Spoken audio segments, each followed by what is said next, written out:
Hello everyone, welcome to Chandan Park Rajbari. আর একটা sales update, একজোড়া ফিলি হেজার বিক্রি হয়ে গেল।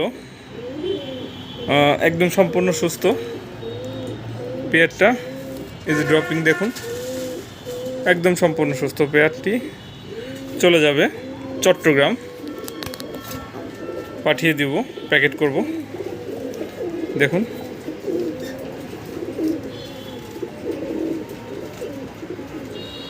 তিন জোড়াটা একদম সম্পূর্ণ সুস্থ বেবি। এই যে দেখেন, প্যাকেট করব, চলে যাবে চট্টগ্রাম। খুবই সুন্দর একটি পেয়ার। দেখেন এই যে দুই জোড়া কবুতর এই কার্টুনে করে পাঠিয়ে দিচ্ছি, চলে যাবে চট্টগ্রাম। হ্যাঁ, এই যে ভাই এই কার্টুনে করে পাঠিয়ে দিচ্ছি, হ্যাঁ চলে যাবে চট্টগ্রাম। এই যে ভাই এই গাড়িতে পাঠিয়ে দিব, শ্যামলী পরিবহন। হ্যাঁ চলে যাবে। হ্যাঁ